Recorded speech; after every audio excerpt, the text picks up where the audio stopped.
Your business should always be the means, not the end, right? The end should be the lifestyle you want. The business should be the means to create it. But if my business was not connected to a dream of mine, I would have absolutely quit. When you stop having dreams, it's hard to have meaning for your goals. Like your goals, they should be the stepping stone moving you towards your dreams. They're the tool to get you to your dream life. But if you don't have dreams, your goals don't have meaning. And when you don't have meaningful goals, you end up in what I call survival mode. And so many people are there. I think the thing that's going to increase your chances to succeed is you have to find the business idea that lights a fire inside of you. After a few years of coaching people and having my own podcast, eventually it just hit me. It's like, I already have all the content for a book made. I feel like I've learned more from writing my own book than I have from reading anybody else's because I've gotten so much clearer on my own concepts. All right, welcome. Today we have Jason VanDevere. Jason is an author, entrepreneur, podcast host, real estate investor, and founder of Goal Crazy. Jason joined selfpublishing.com in May of 2024, and his book, Dream Driven, the step-by-step process to discover your perfect business idea and launch it this year, is officially launching September 9th on Amazon. Jason, welcome. Yeah, thanks for having me. I'm super excited about this. Let's go. I'm super excited to have you. I Yeah. love the background, like I was just saying right before we started the call. You've got a couple of your author copies sitting on the back shelf behind you. How's it feel Mhm. to be launching in the next week or so? I'm really excited. I've been working on this for about a year and a half on this book, almost full time. So it's exciting to see it. I don't know if it's coming to completion because I think once it launches, that's when it really starts. But Yeah, I'm excited to get to the next phase of this.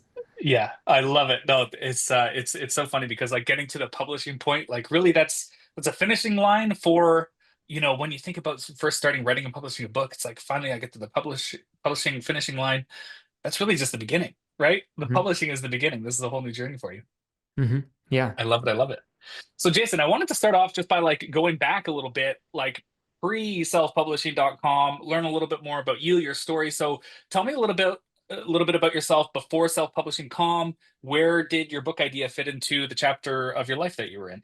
Yeah, I've always dreamed of writing a book. I've read lots of self-help books, so it was like, oh, one day I'd love to do this. I thought it would be way further down in my future, but a little bit of my story, real quick. So my dad is a car dealer here in Akron, Ohio. So if you ever come here, you'll see my last name VanDevere all over. VanDevere Cadillac, VanDevere Kia, He's got 5 dealerships. So I grew up working to take over the family business. I would be the fourth generation, and after a couple years of working there, it didn't align with a passion of mine.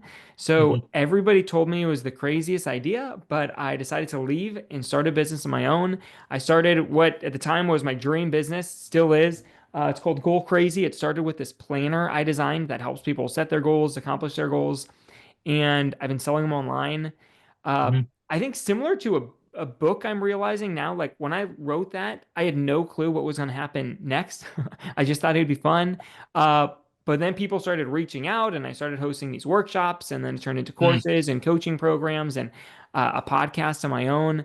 And I'd been thinking about writing a book. It started to come onto my mind.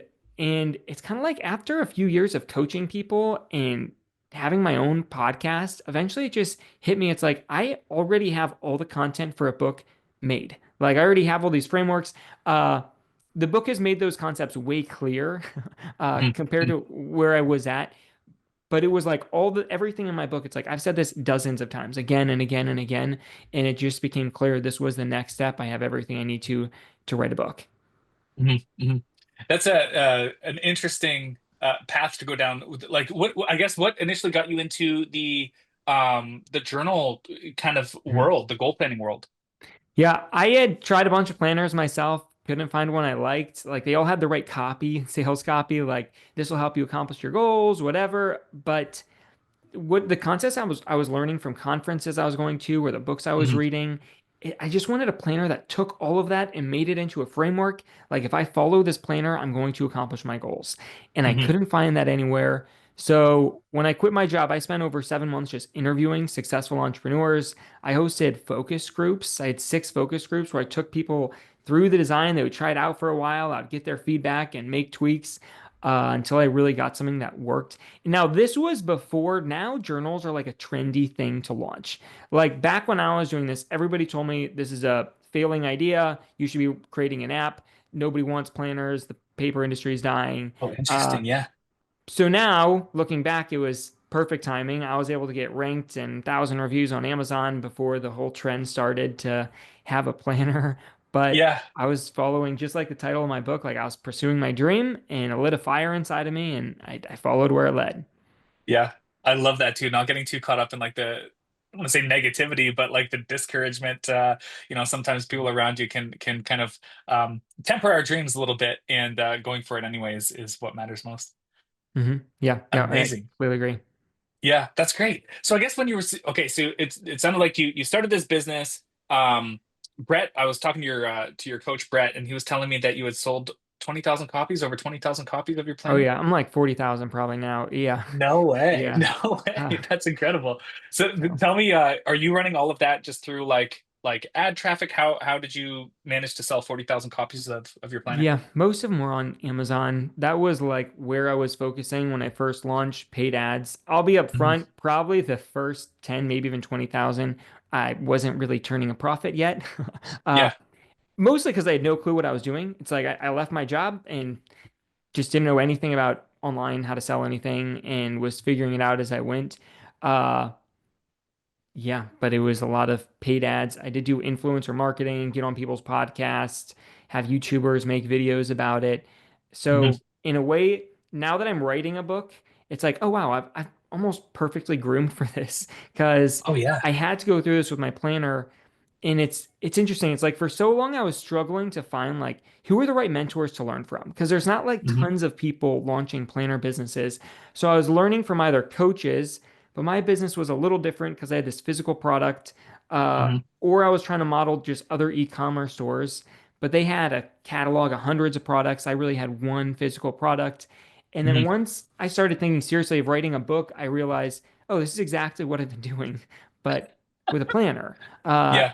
and it helped give me so much more clarity on, okay, this is a pretty straightforward business model to follow. Yeah. Oh, I love that. I love that.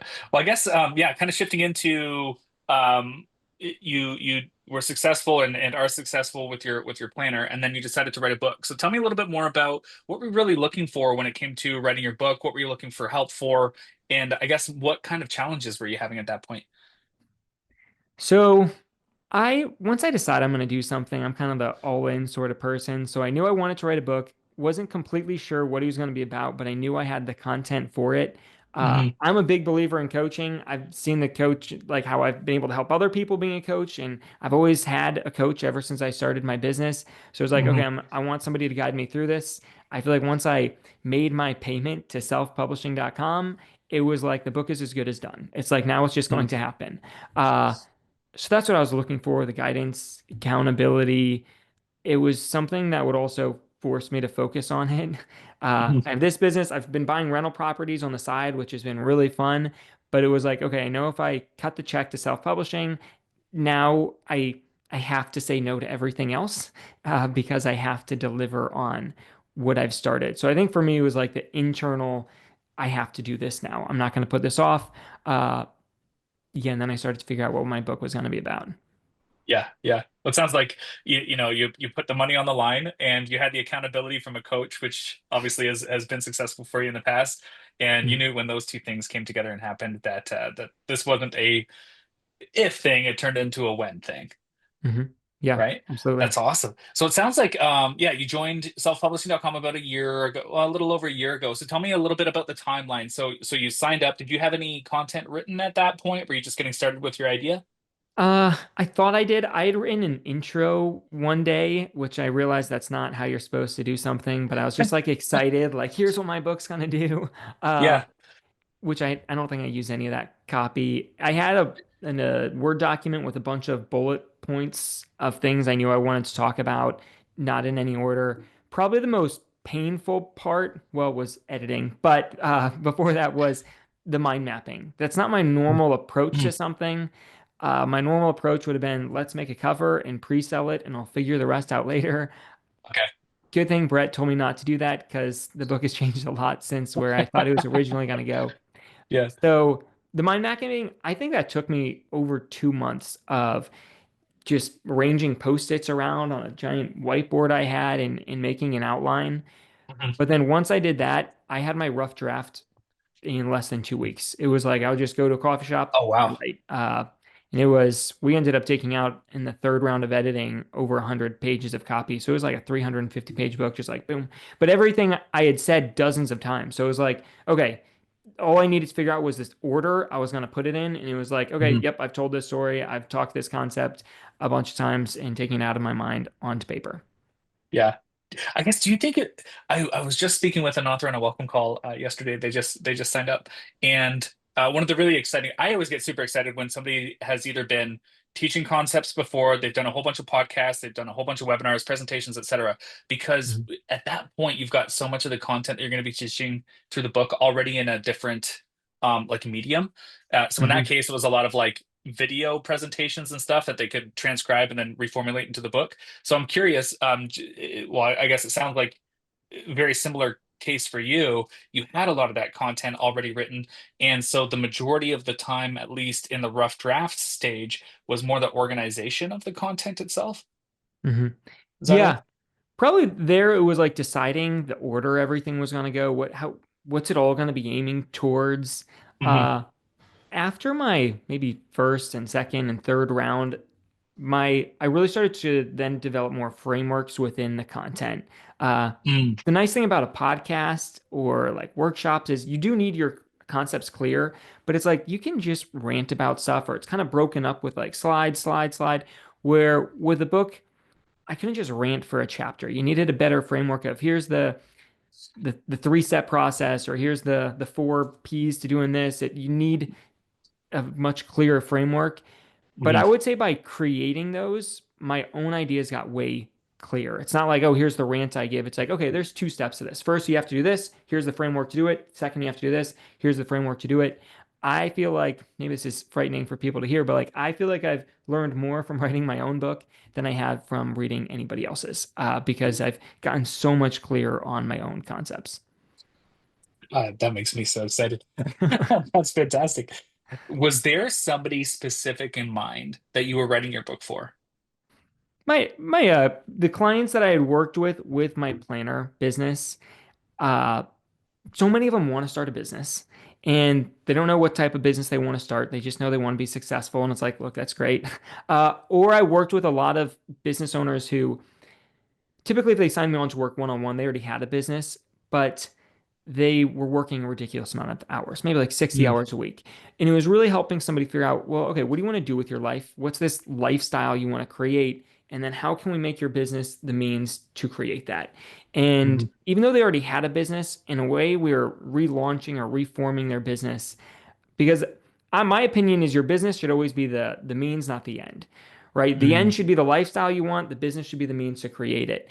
And I think other entrepreneurs, they start out with their business as the end, right? Like this is what I want to do. And that's great, but then they succeed. And Yeah. their life is their business. They work 60 hours a week. They never see Mhm. their family. They're stressed all the time. And it's like, all right, we need to rearrange this. And when you can work with somebody right from the beginning of, all right, here's the lifestyle, then you can say yes to the right things and no to the right things right from the beginning. Mhm. So that was maybe a long answer to a question, but somebody who they needed help clarifying the exact type of business they wanted to start, and I knew they needed structure so that they did Mhm. it right. Yeah, yeah, I love that. Well, I guess even looking at your own experience, it's like, what where maybe in the past have you like failed or made a right turn when you should have made a left turn, right? And so you're just trying to help people avoid some of the mistakes that you had made as well. Yeah. When I first started my business, it took me almost 2 years to start turning consistent profits. It Hmm. was stressful, it was hard. Uh, Hmm. but I think a lot of that was because I didn't have the structure right at the beginning. Hmm. I was on my business is the main or my business is the end, and I was giving it everything I had, which I think seems like that should make your business grow more. It's like, Hmm. oh, I'm just going to work all the time. I'm going to stay up late. I'm not going to see my friends, and therefore my business is going to grow.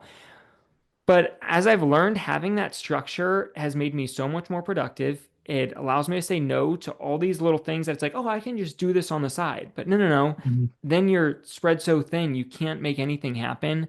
Uh, Mhm. I feel like creating a work-life balance has made my business successful. It's never been a Mhm. hindrance. For me, like my kids, my wife, they've what's allowed me to reach more and more successful heights with my business because I have a commitment to them. When my timer goes off, I'm done working at 4:45 p.m. There's no wiggle room on that. It's like I have to be Mhm. done and out with my family. But that structure has forced me to succeed because otherwise, if I was single and with no kids, then it would just be relying on my own discipline, which is possible, but it's harder. Uh, Yeah. yeah, Yeah. so maybe that's applicable to everybody, but I'm going to add one more thing in here because I was reminded of it. So part of my concept of this book is I want you to have a dream-driven business. Like your business should be connected to a dream of yours that you have a really large longing for in your heart to succeed. Mhm. And I think that's so important because I know I've made a ton of mistakes starting out my business that made it harder than it should. But if my business was not connected to a dream of mine, I would have absolutely quit. People were telling me it was going to fail. It was hard. It literally was failing because it wasn't turning a profit. But I had a Mhm. fire inside of me to say, this is what I want to do with my life. I'm going to give it everything I've got until I figure this out. And Mhm. maybe you don't have to take the same crazy approach as me, but in my experience of other businesses I've started now and working with entrepreneurs, interviewing them on my podcast, it seems like starting a business is hard. There's no way around it. So I think the thing that's going to increase your chances to succeed is you have to find the business idea that lights a fire inside of you. I think all these people, they want to scour the market for this perfect widget or product or service to sell that'll be easy money. But it's like, no, Mhm. I've interviewed the most random business owners on my podcast and they've somehow made it successful. It's like rather than scouring the market for this perfect product, I want you to scour your heart to figure out what do you really want to do with your life? What's going to light the fire in you to say, I'm going to push through all the challenges that are going to Mhm. rise. Mhm. Oh, you're firing me up right now. This is awesome. No, I love this. There's just, it sounds like there's so many takeaways just based on the conversations that you've had with other successful entrepreneurs that you've been able to pull here, and include in your book as well. This is great. Yeah. Jason, I have a hunch of maybe what the most fun topic in your book is, but I want to ask you this. Is there like a framework, a chapter, a certain topic within your book that like really fired you up the most that you're just, really passionate about? Probably the first couple chapters where I'm really talking about clarifying your dream lifestyle. I love talking about dreams, and I'm gonna kind of define how I view dreams versus goals. Hmm. Goals, super important, right? You need these goals that they're realistic, they're time bound, you can make them happen. But dreams are you're simply just asking yourself, what would you love to do with your life, right? What would you love to do Mm, with your life? And it doesn't have to be realistic. You don't actually have to do it. You're just letting yourself dream without limits at all. And I think so many people have stopped giving themselves permission to dream without limits. They mm, let themselves worry without limits all the time, but yeah. dreaming without limits, they don't. And the problem with that is when you stop having dreams, it's hard to have meaning for your goals. Like your goals, they should be the stepping stone moving you towards your dreams. They're the tool to get you to your dream life. But if you don't have dreams, your goals don't have meaning. And when you don't have Mm, meaningful goals, you end up in what I call survival mode.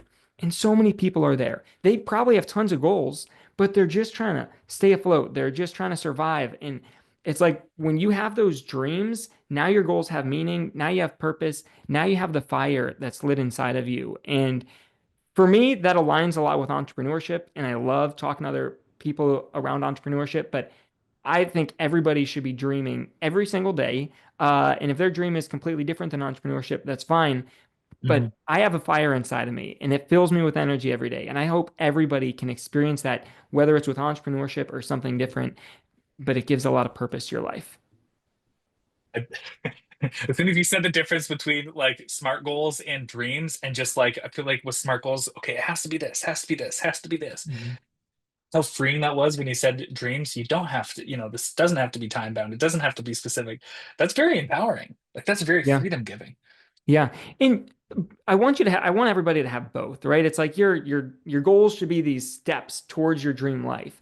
But Hmm. without the dreams, now you're just going up different steps, going in different directions. There's no Yeah. end goal that it's aiming towards. Yeah, yeah.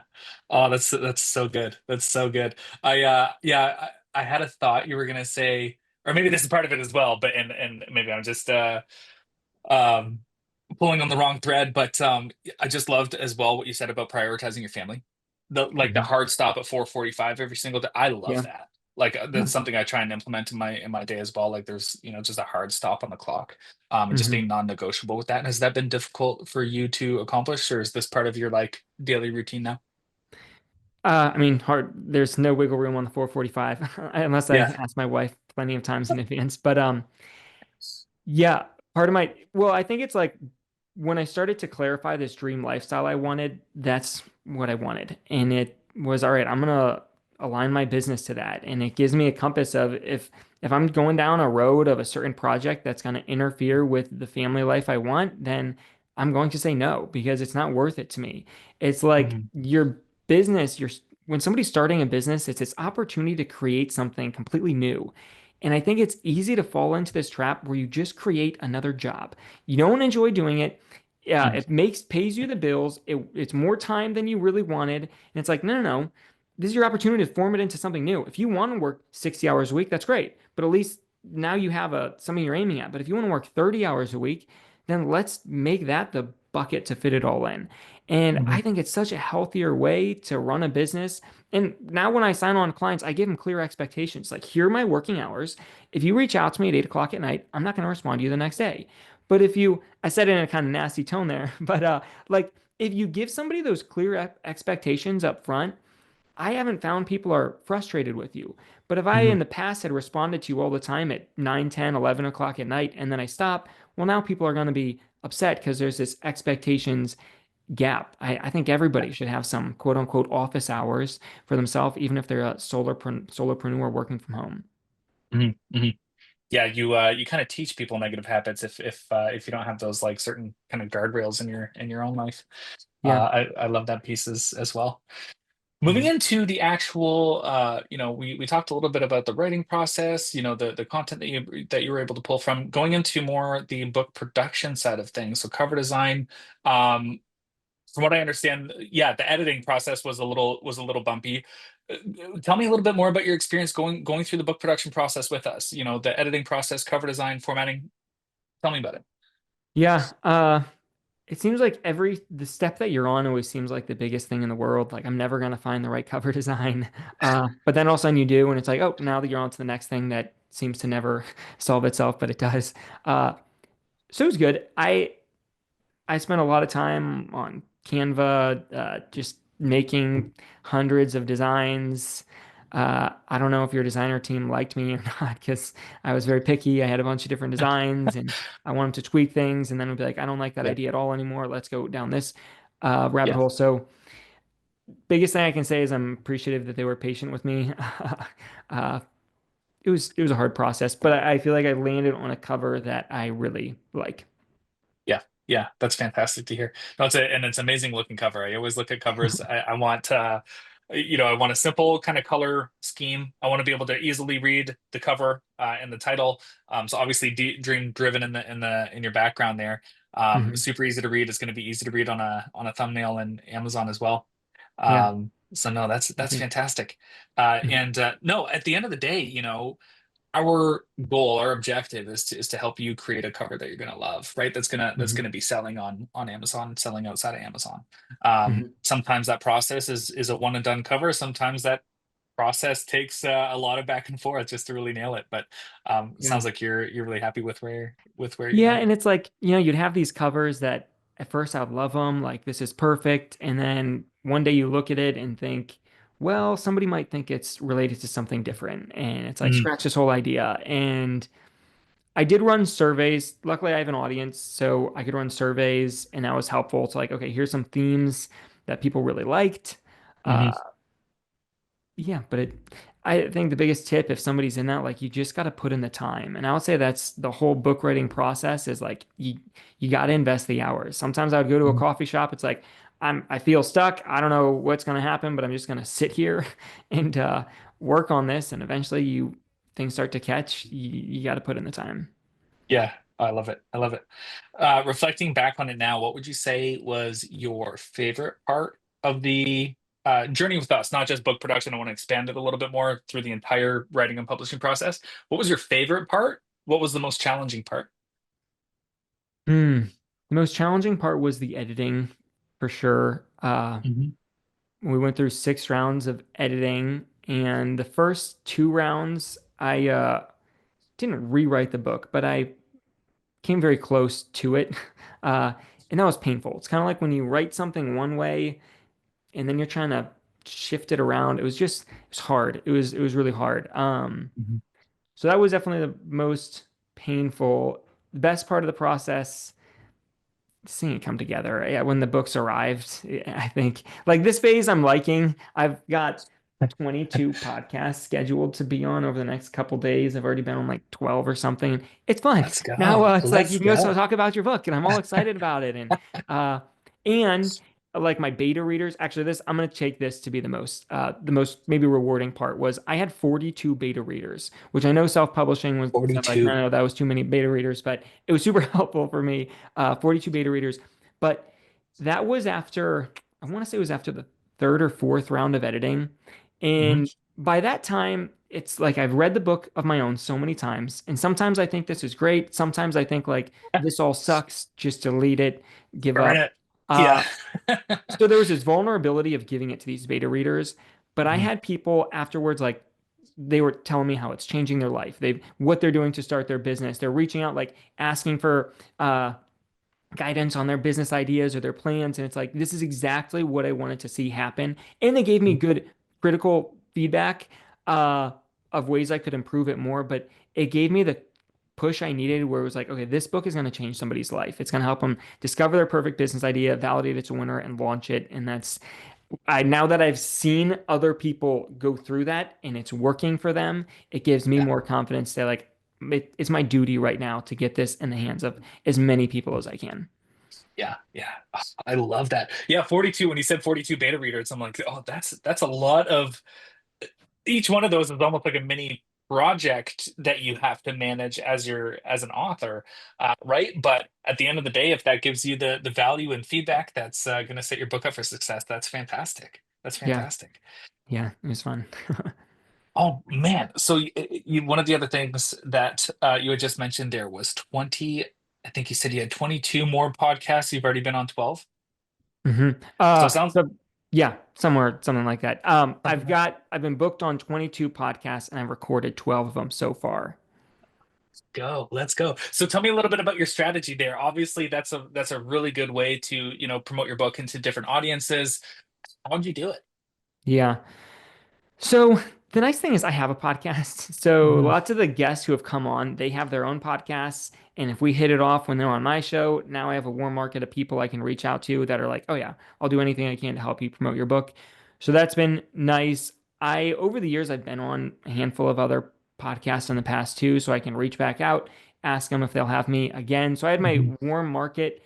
Uh, because I get so many other people pitching to come on my podcast, I feel like I had a rough idea of like, here's what I look for when somebody reaches out to me. This is what I want to see in Mhm. their email. Here's what I want to see in their media kit. So I could make that email podcast I wanted. I have used Podmatch, which seems like it's really good to get on podcasts quickly. Uh, Mhm. because these haven't started airing, I'm not 100% sure how many results I'll get from it. Because I think Okay. lots of them are smaller. I could be wrong. The tricky thing with podcasts is it's hard to know how many people are actually listening. So I would say it seems like they're smaller, but it's still been really helpful for me because the more times I speak this stuff out loud, the more confident or articulate I get about presenting it. So it's Yeah. it's been a win either way. I'd highly recommend that tool. And yeah, Yeah. Oh, I love it. Well, congratulations. I mean, that's quite the amount of press that you're getting. And obviously you've done a lot of hard work over the past couple months, and I'm assuming years to get to this point now. So that's great and super inspiring, I'm sure, for a lot of people that are going to be watching yeah. this. If That's people are amazing. listening to it, I don't want them to get like, if you don't have a warm market of podcasts or friends to reach out to, that's fine. uh, just be ready to pitch a lot of people. Mhm. And I think that was a muscle I had to grow a little bit, still have a lot of room to improve, but you're just gonna have to put in the work. It's not fun. You're researching these podcasts, trying to make a nice message tailored to it, and most of the time you never hear back from these people, or if you do, it's not the positive answer that you wanted. Uh, Yeah. but you gotta put in the work. And a lot of times, like being on the other end of the podcast, a lot of times I'll have really interesting people who reach out to me, but I'll tell them like, I don't have the right audience for you. There's no Mm, offense. Like if I had a different audience, absolutely I'd have you on. But yeah. so I feel like maybe I don't take it as personally when they tell me no. It's like, okay, I'm going to trust their judgment. If I don't have the right message for them, then it's not a win for me either. Yeah. Yeah. Oh, it's great that you have that depth perception of both sides of the coin there. Oh Mm. man. Okay, well, countdown is on. Your book launch is coming up. Where exactly are you in the process right now? Maybe what are you working on to, the final kind of marketing things to help promote your book? Yeah. So right now I'm still working on getting on more podcasts, working on putting together kind of my plan is I've already got over 100 reviews on my book, which is great for my launch team. So I'm Yeah. up to 117. So now when it launches, it should be a lot of social proof to make my marketing do well. So I've been saving these bigger podcasts that have a bigger following, and I want to message them during the first couple weeks of my book launch, which hopefully, if my plans go correctly, I'll be the bestseller in my categories. So then when I'm pitching the larger podcasts, if they click on my book, there's going to be over 100 reviews. It'll say bestseller at the top. Hopefully, it'll increase my chances to get on the bigger shows. Uh, so Yeah. working on crafting those, and then lots of email sequences. Nothing really sexy, but email sequences to my own audience to keep building the excitement for the Hmm. launch, and then email sequences to hopefully get everybody to buy once it launches. Yeah. Oh, that's amazing. That's amazing. 117 reviews were like 10-ish days ahead of your launch. So Jason, whatever you're doing, it's working extremely well. Keep it up. Keep it up. Yeah, That's I'm just awesome. following the process.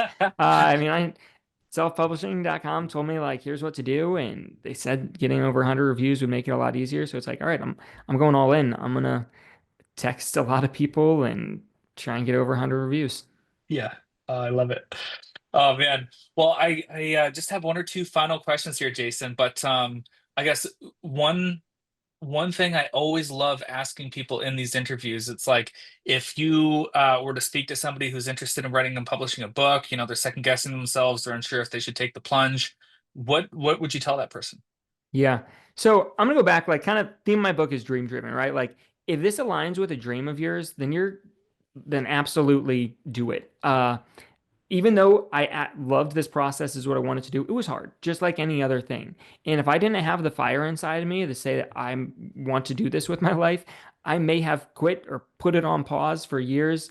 So I think it's asking yourself internally, like, is this what you want to do with your life? And isn't it? And if it is, then go all in and make it happen. If it's not, then find what is going to light the fire in you and go all in on that. I love it, Jason. Awesome. Well, as we're getting ready to officially launch your book coming up very soon, what's the best way for people to either get a copy, to maybe get one of your lead magnets, get a ton of value from there? I guess what's the best way for people to get in touch? Yeah.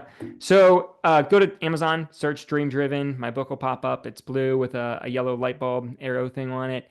And if they also want additional help from me and aren't ready to buy the book yet, the course that's in my planner that like if they sign me on as a coach, it's the exact questions that I would ask them to help them figure out what do you want to do with your life. Maybe it's to start a Mhm. business, maybe it's not, but they can download that course completely free. I've sold this exact course over 40,000 times, sold to people. It's remarkable, but you can get it for free at goalcrazy.com/course.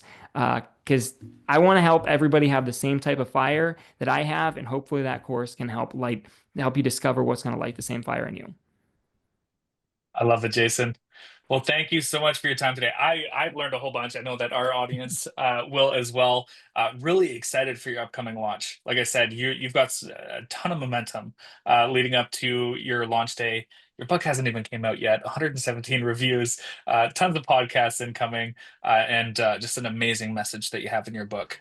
So thank you, Jason, for your time today. I really appreciate you. Yeah. Thanks so much. It's been a pleasure.